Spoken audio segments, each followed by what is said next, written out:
सबसे पहले तो मेरे और ध्यान रखिएगा, पिछली बार हम लोगों ने एक कहानी सुनी थी, याद है? एक एक कदम, जो मामा के घर गया था और एक एक कदम करके बढ़ा था।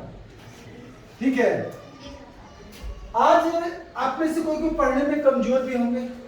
कौन कौन थोड़ा पढ़ने में कमजोर हाथ है जरा, जो थोड़ा पढ़ने में कमजोर है? बहुत सारे लोग हैं, हैंड्स डाउन। चलो, और ये अच्छी बात है कि आप स्वीकार करते हैं। बहुत लोग क्या स्वीकार ही नहीं करते कि पढ़ने में कमजोर है। अगर आप बीमार हैं, आप स्वीकार ही करते हैं हम बीमार हैं, तो आपका इलाज नहीं हो सकता है। पहले आपको बोला मैं, हाँ तबीयत तो ठीक नहीं लग रही है, थोड़ा सा सर्दी खांसी है, सिर भी दर्द है या पेट में दर्द है, बताइएगा किसी को तो डॉक्टर पास जाएगा, डॉक्टर उसका इलाज करेगा। जो बच्चे पढ़ने में तेज भी हैं, वो भी अपने आप को मेंटेन करने के लिए जो कहानी में सुनाऊंगा आज वो काम आएगा, और जो कमजोर है उनके लिए और ज्यादा काम आएगा। ये हम लोग क्लास 2-3 में पढ़े थे, लेकिन लोग इंप्लीमेंट नहीं करते। और ये सच कहानी के खरगोश कछुआ रेस लगाया, लेकिन हाँ, ये कहानी खरगोश कछुआ रेस लगाया, इसकी सीख सही है। क्योंकि अगर कोई कितना भी धीरे चले, लगातार चलेगा तो वो मंजिल पे पहुंच जाएगा, और कितना भी तेज भागने वाला सो जाएगा तो वहीं रुक जाएगा। एक गुरु जी के आश्रम की कहानी है। एक गुरु जी के आश्रम में बहुत सारे लोग रहते, जैसे स्कूल में आप लोग पढ़ते हैं, उसी तरह गुरु जी के आश्रम में बहुत सारे बच्चे पढ़ते थे। उन बच्चों में एक बच्चा को गुरु जी पसंद नहीं करते, क्योंकि वो पढ़ने में बहुत कमजोर था।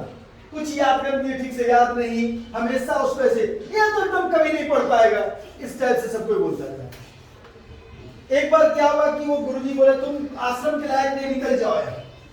वो भी बहुत परेशान हो गया, उसको पढ़ाई उतना अच्छा लग नहीं रहा था, तो वो धीरे धीरे परेशान हो चुका था। वो क्या क्या आश्रम से निकल गया, और आश्रम से निकलने के बाद वो एक जगह गया, तो वहां देखा कि कुआं में कुछ औरत लोग पानी भर दिए। तो पानी भरने के लिए रस्सी को, बल्टी को किससे बांधते हैं? रस्सी से। तो रस्सी बार बार आ रहा है जा रहा है, उसमें किनारे में ना पत्थर था, पत्थर से बना हुआ था किनारा में, लेकिन उसके बार बार रस्सी के आने जाने से पत्थर पर निशान पड़ गया था। आप देखिए कुआं में जहां से बार बार बल्टी खींचा जाता है ना, वहां का ईटा उटा पे निशान पड़ जाता है, गड्ढा हो जाता है। देखिए आप लोग। तो उनके दिमाग में बात आई, वही बात आपके दिमाग में भी आनी चाहिए। उनके दिमाग में बात आई कि जब इतना कमजोर रस्सी है, जो कि कैंची से भी कट जाता है, पत्थर पर रगड़ो तो कट जाता है, लेकिन वो भी जब बार बार पत्थर पे आ रहा है, तो पत्थर पे निशान पड़ जा रहा है, तो अगर कोई चीज को हम बार बार रटेंगे तो याद कैसे नहीं होगा? याद जरूर होगा, है ना? आप खड़े जाइए। आपका नाम क्या है? ऋषि कुमार। क्यों याद है? क्योंकि इतना बार बार रिपीट हो चुका है। तो एक लाइन है इंग्लिश में, repetition is the mother of all knowledge.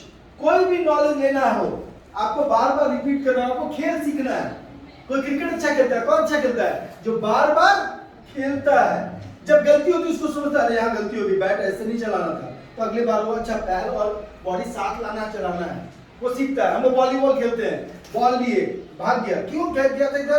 इधर से लग गया था, थोड़ा घेर लेते, इधर से तो अच्छा रहता है।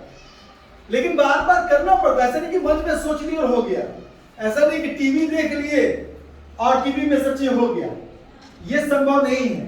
तो वो बोपदेव उनका नाम था, वो लड़के का नाम क्या था? बोपदेव। तो बोपदेव को लगा कि ये तो रस्सी बार बार यहाँ से निशान पड़ सकता है, तो हमको भी याद हो सकता है। तो संस्कृत में कुछ श्लोक याद करने को गुरुजी दिए थे। वो गया, रात भर रटने लगा, बार बार वही रट रहा है, बार वही रट रहा है। बाद में देखा किताब बंद करके भी रट रहा है, तो सही बोल रहा है। अगला दिन गुरुजी को अपना पाठ सही से सुना दिए जाके। गुरुजी बोले, अरे ये पाठ तो इतना अच्छा कोई नहीं याद कर पाया था, सबसे अच्छा कैसे याद कर लिया? इसको हम सबसे बेवकूफ समझते थे, सबसे तेज आज हो गया। और उसके बाद से उनको एक की मिल गया। और देखो, जैसे जिम जाते हैं ना, जिम जाके क्या करते हैं कुछ लोग, आप लोग जिम जाते हैं कि नहीं जाते हैं? एक्सरसाइज करते लोग, तो जिम जाते हैं तो बड़ा बड़ा शीशा लगा रहता है, वो शीशा देख के डब्बा उठा कर एक्सरसाइज करता है, मसल बन रहा है। तो ये क्या है? बॉडी का मसल है। क्या है? बॉडी का मसल है। जैसे हम लोग का ये बॉडी का मसल, ठीक है, लेकिन यहां भी मसल है, इसको कहते हैं ब्रेन मसल। तो जिस तरह एक्सरसाइज करने से हाथ पैर मजबूत होता है, इसका एक्सरसाइज करने से ये मजबूत होता है। तो बोब डे को ये बात मालूम चल गई और वो एक्सरसाइज करने लगा तो ये मजबूत होने लगा। जब ये मजबूत होने लगा तो बाद में कम बार में भी याद होने लगा। जैसे आप शुरू में ज्यादा बार में याद करेंगे, जब याद होने लगेगा बाद में कम बार में भी याद होने लगेगा, क्योंकि ये क्या हो रहा है, धीरे धीरे मजबूत हो रहा है। जो बच्चे पढ़ने में कमजोर है, क्यों कमजोर है, क्योंकि वो इसका एक्सरसाइज कम करते हैं। इसका एक्सरसाइज थोड़ा बढ़ा दीजिए।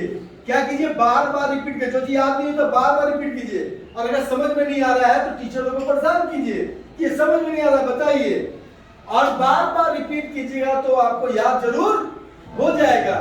और ये सच्ची कहानी ये है कि बोब देव बाद में संस्कृत के महान विद्वान बने। बोब देव जो है संस्कृत के महान विद्वान बने। उन्हीं के साथ पढ़ने वाले बाकी लोग नहीं बन पाए। वो इतने बेवकूफ थे पढ़ने में कि उनको स्कूल से, आश्रम से निकाला जा रहा था। और वो इतना विद्वान जब हो सकते हैं, सबसे कमजोर बच्चा पूरे आश्रम का जब सबसे अच्छा हो सकता है, तो आप भी जो सबसे कमजोर अपने आप समझो और हाथ उठा रहे हैं, वो भी सबसे अच्छे हो सकते हैं। कि क्या है, बार बार रिवीजन, बार बार रिवीजन। जो नहीं याद हो रहा उसको 100 बार पढ़ेंगे, गिनती करते हैं, 1 बार हो गया, 2 बार हो गया, 3 बार हो गया, 4 बार हो गया, 100 बार पढ़ेंगे, याद हो जाएगा। और आप सब भी सफल जरूर होंगे। सभी को बहुत बहुत धन्यवाद।